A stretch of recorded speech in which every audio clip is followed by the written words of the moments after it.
What's up, everybody? I'm Chris. This is BS for Build. Thank you for joining me on this wonderful day. Today's happens to be my birthday, so I'm super stoked. But given that, we have a short time limit because I got a party to attend.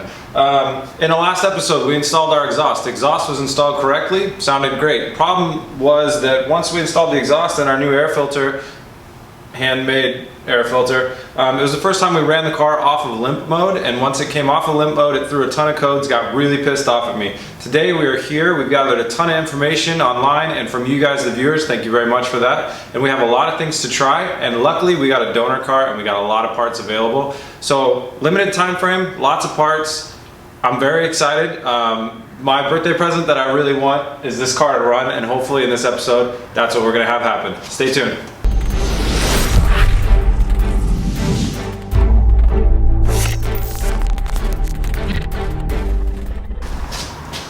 Alright, so if you guys remember from the last episode, what happened was the car was really pissed off. I unplugged the mass airflow sensor expecting it to throw it right back into limp mode. That doesn't work. Apparently you have to unplug the battery. So first thing that we're going to do is we're going to unplug the battery on this, so when the ECU does a full reset, it does a power down and reset, it's going to realize we got no MAF plugged in, and then MAF is short for mass airflow sensor or something like that. Anyways, then we'll realize sorry, I just noticed something in this plug that I'm going to show you guys in a second. Anyways, hopefully that when we redo that, then we'll be back into limp mode, and then I'll try and kick the car on and see how that sounds. Now this thing that just popped up, excuse me, I'm going to grab the camera.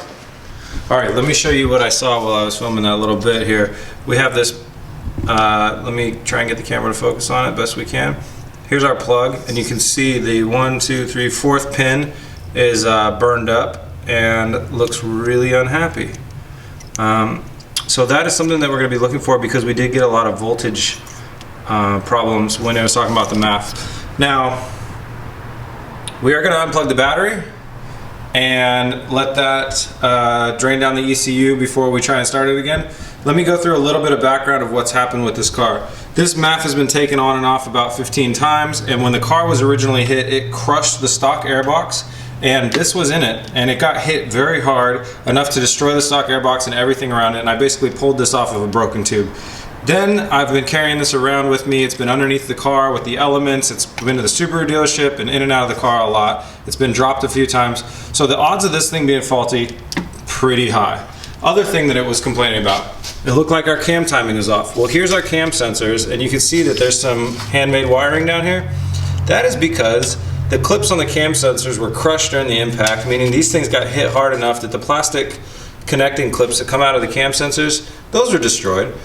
So these cam sensors were hit hard enough. I then took them into my shop, disassembled them, and wired and epoxied in some wires. Now, I believe that these are operating correctly, but what I believe is definitely not, gospel. So the odds of those things being messed up are pretty high. What was the other thing that I was thinking about? Oh, O2 sensor down here. When you look, this is bent badly, really badly. So, thank you guys for all the feedback in the comments, because they're really good, but I just knew some secret information that you guys didn't. I basically knew which parts of this car I was trying to recycle from the wreck. So, the odds are that it is either the air sensor, the O2 sensor, or one of these cam sensors, or a collaboration of all of them that is screwing up this car from working correctly. Now, what I did to try and double check, one thing that I did to make sure that we could get all those parts, if I were to buy them all, it's about $1,000 to buy new O2 sensors, new cam sensors, and a new mass airflow. And I might want to do that eventually, but those are good parts to get from a junkyard, so I might want to take my time and source those as cheaply as possible. So what I did was I called the dealership, called the parts department, and I said, here's my issue, what do you guys think? Now, what he did was he ran the part numbers, and I told him I have another car that's a manual 2014 where this is a 2013. I said, can I use the parts off of that on this? He ran each one of those parts, checked the part number, and made sure that yes, the parts are the same for both cars. So I'm not going to get in trouble by taking the cam sensor off of an automatic and putting it on a manual, any of those problems. So they're all compatible, so I can pull any of these parts off the other car, put it on this car, and test them out, and that is definitely the game plan for today. First things first though, I'm going to unplug that battery.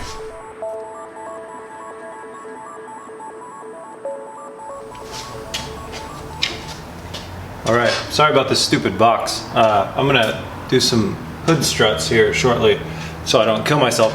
I decided to just pull the battery all the way out and throw it on my battery charger just so we could add a little bit of juice. In the meantime, I'm removing my DIY air intake because I'm going to want to get the air intake off of the other BRZ and put it on here as well as the sensor. And I wrote down a list of other things that I want to try and do, and I wanted to talk through that really quickly. Air sensor, O2 sensor, cam sensors, going to check all those. Faulty ground, vacuum leaks, and fuses. Those are the other things that I need to check for. So faulty ground would be a likely scenario because we redid the wiring harness, and it's totally possible that we missed one of the grounds. Luckily, I remember where pretty much all the grounds were because I've checked them about 15 times before when I was working on the wiring harness the first time. So the big ground is actually right next to where my hand is, and I can verify that that one is on. And there's another one right here that I can see that goes back to the block, and that is on as well. So I think the odds of that, and then the other one that's a big one is right here, that's on as well. So the odds of it being a faulty ground are unlikely, but I'll continue to check that. Fuses, all right here, easy to check, I'll be doing that. Vacuum leak, I don't know where all the vacuum hoses are on here, but you guys brought up a good point. I jacked up the engine really high and I could have pulled off a vacuum hose on accident. So I'll check through all these vacuum hoses as best I can and check that as well. Basically what I'm going to do is go through the car, especially while I'm pulling off some of these parts like the O2 sensors and this air intake, and while I'm there I'm going to keep in mind all those other areas and check for faults and any other damage I could have done while lifting up this car.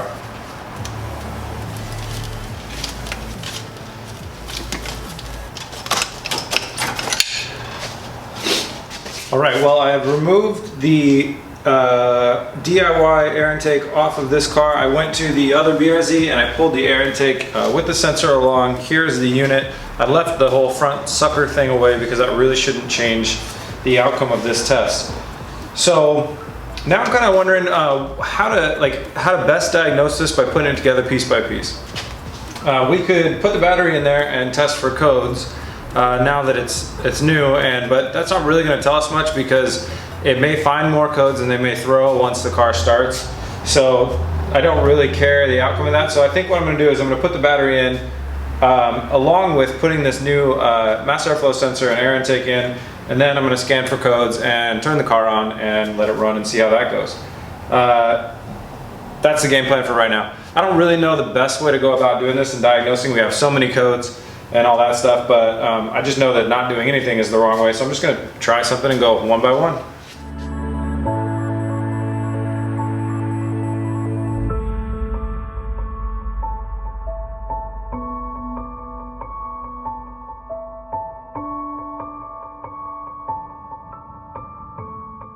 Okay, well I discovered some cool things while I was down here. It looked like we had a couple wires that were in a bit of a dangerous zone, and one of them got burned through a little bit by a belt. So we pulled those out of there and kind of ran them down here. Most of them are unnecessary anyways, so that's undone. I can't remember what I said in the last clip, but we're going to start with the car unplugged to try and force it into limp mode. So next thing, I'm going to throw the battery in here, open the shop door, and get this thing running. You may realize, I don't know if you could see from here, that our windshield looks a lot better. The windshield fairy came in and gave me a new windshield. We didn't do an episode on that because there is no way that I could buy a windshield and install it for cheaper than what the store did. So probably best bet when you need a new windshield is not a DIY thing. It's actually shopping and maybe couponing or grouponing or anything like that to try and get a cheap windshield for yourself. I gave the guy the key to the shop and I wasn't even here, and perfect, it's great. So that was cool. Anyways, battery in, door up, car start. Hopefully it won't be doing the bumba bumba bumba thing it was doing last time. Hopefully we'll get a steady idle from limp mode.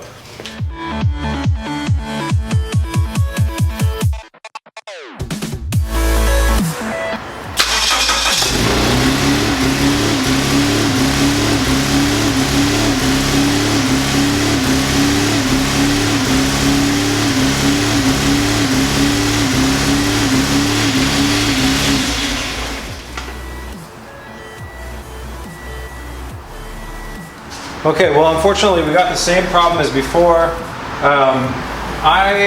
Before I tried to start the car, it still had codes in it, and I think if the ECU was fully reset when I would scan it for codes, it wouldn't have codes in it. So what I'm thinking is There's a possibility that I didn't leave the battery unplugged long enough. The ECU still had power going to it and didn't clear itself. But I don't really know that for certain. So the next thing I'm going to do is go ahead and plug in the air intake sensor. And this is a brand new, well, this is a sensor that we know was working from the other car. So now I'm going to go through the whole process again, scan codes, and try and turn the car on. The only thing that's got me a little bit worried right now is that during the end of that last rev up, I heard a really strange sound. You guys probably will have heard it on the video too. I was trying to let it run for a little bit to see if maybe it would loop around and kind of like try and fix itself or do something. But instead we got a really strange sound and another light in the dash, but no new codes. So anyways, that's plugged in. Let's see how that works. Woohoo!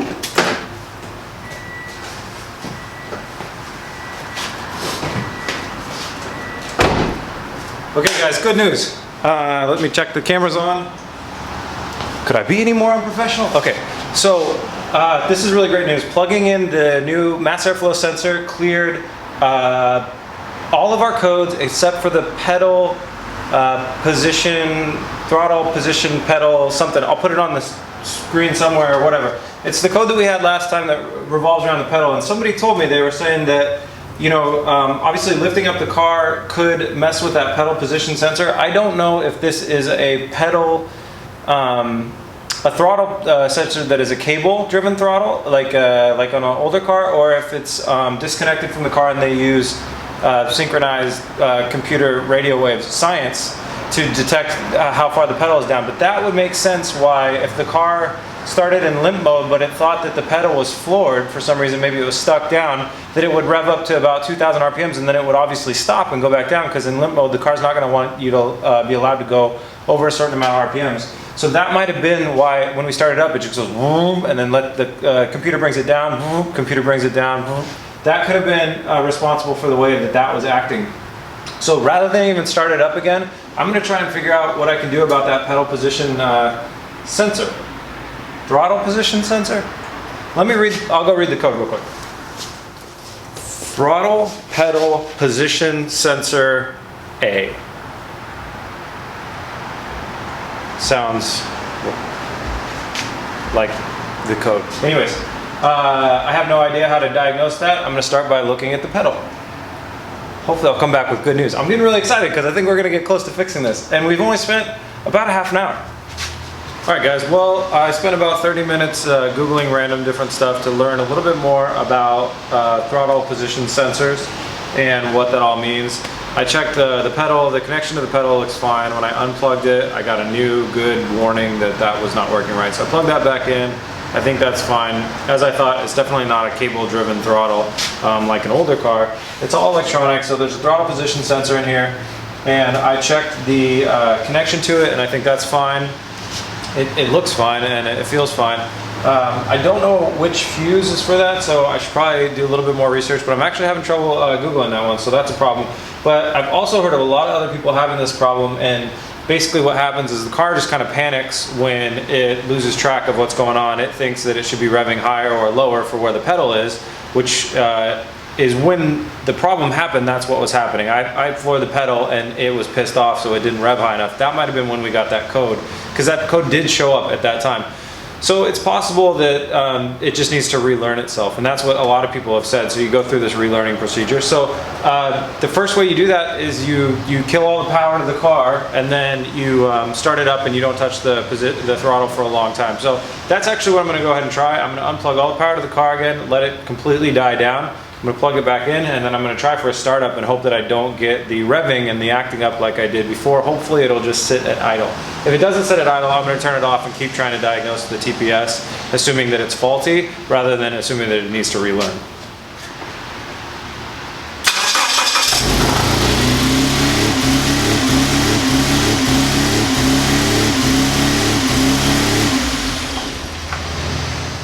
Well, unfortunately now we have more codes than we had before. Now we have the heater bank 1 circuit low, heater 1 bank 1 circuit low, which points to the O2 sensor right down here that's all mashed up. So I'm gonna grab my socket set and see what I can do about getting that off. That's a real hard one to get off unless you have a socket with one end open, which I do not have one of those here in the shop. All right, well, slight bummer. We didn't get it fixed on my birthday. I gotta run, I ran out of time, and we don't have the right tool to pull that O2 sensor off without damaging anything, and we gotta borrow the one from the other car, so I really don't wanna damage that one. So I got the right tool at home, and rather than run into a store in a big hustle and bustle just to pull the thing off and swap the new one in here, I'm gonna wait for tomorrow, and we'll continue working on all this stuff. Because that thing is bent, it's going to be pretty hard to get out correctly. I might have to pull the exhaust manifold off, I'm not really sure. But I'll come back tomorrow with the right tools and we'll keep on working on diagnosing this problem. Alright, what's up everybody? I'm back. I've survived the night, just barely. I'd say I'm operating about 70% this morning. But what I really want for my birthday is to get this car running well, so that's my goal, and I'm going to keep working on it hard. Came back with some extra tools that are going to really help out. What we have here is an O2 sensor removal socket. It's got a big slit in the side that I hope you guys can see, and that's so you can go over the plug of it and have the cable come out the side. And then I just brought a bunch of socket extenders, because with this car, it's a real deep dive to get down in there, so I think that's going to help. And I think I'm going to start by removing the old bad one out of this car first. That'll probably be the hard part rather than the undamaged newer one in that car. So I'm just going to pull this thing out real quick. Hopefully real quick.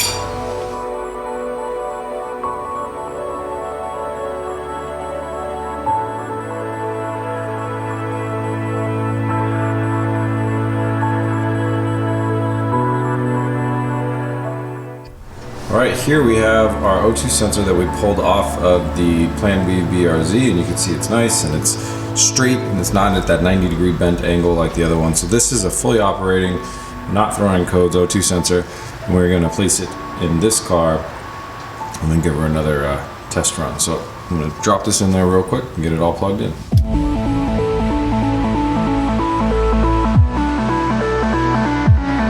Alright, well this is that really exciting time again where we're going to get to turn her back on and see what happens. I left the power off of the car overnight, so it should have been totally dead. So first thing I'm going to do is jump in there, turn it to auxiliary, and check for codes.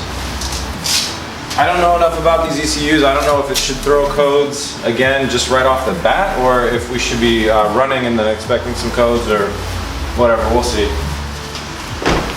Okay, so I think what we did is leaving the battery undone for that long, fully wiped the computer. We now for the first time have 0 codes, but that does not mean that we have 0 problems. Just to review what we've done, we put the stock airbox on with a new mass airflow sensor that we know works, and we have the front O2 sensor has been replaced with one that we know works, and we've unplugged the battery overnight and plugged it back in. So this, now following the instructions that I saw about the throttle position sensor, what I'm going to be doing is I'm going to hope to turn it on, and I'm hoping to not have the revving up to 2000 and blipping down issue. And if that's the case, then I'm going to follow the procedure of the different letting it idle and time things without touching the throttle to try and kind of reset that TPS sensor. So fingers crossed, we're really hoping for a nice idle this time.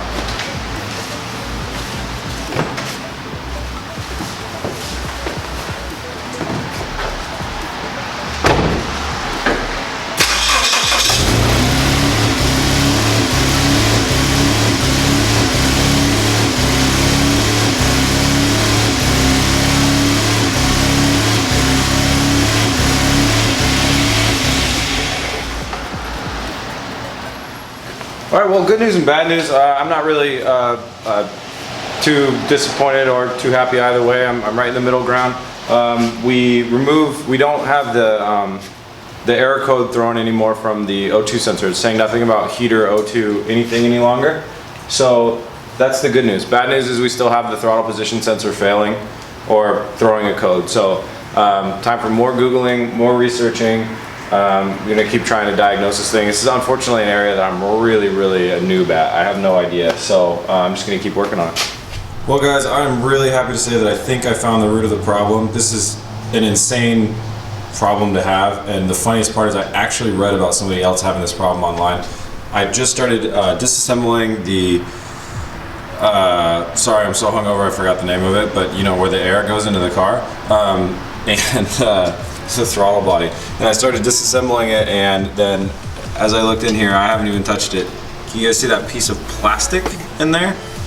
That is from when this thing wrecked. This airbox was crushed. It probably sucked in, this piece was crushed too.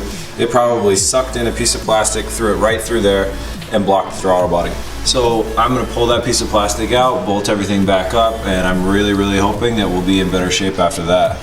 So I'm very excited. This means that we might get a fix today, which should just be super awesome. Persistence.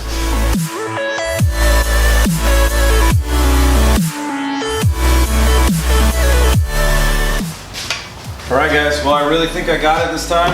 I really hope so. My hopes are set really high right now. Let's get this car to start right.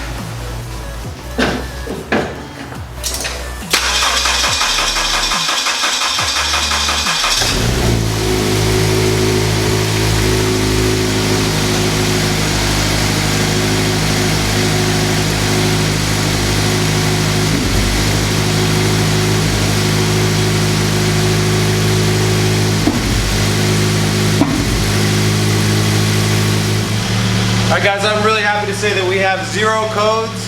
We have no more check engine light. We did it. Smells a little bit like melting, but we'll gloss over that. What I'm letting it do now is I'm gonna let it run through some of the TPS reset stuff that I read online. Just basically don't touch the throttle and let the car warm up, and then still don't touch the throttle, and then we're gonna shut it down. There's a little bit of smoke coming from over here. That's from some residual oil that was on the exhaust manifold from the oil leak. It's getting a little fumy in here, so I'm gonna step outside and let this thing run. All right guys, well we did it. I am super stoked. We fixed the car. We went from 6 codes down to 0 codes. The car is running great.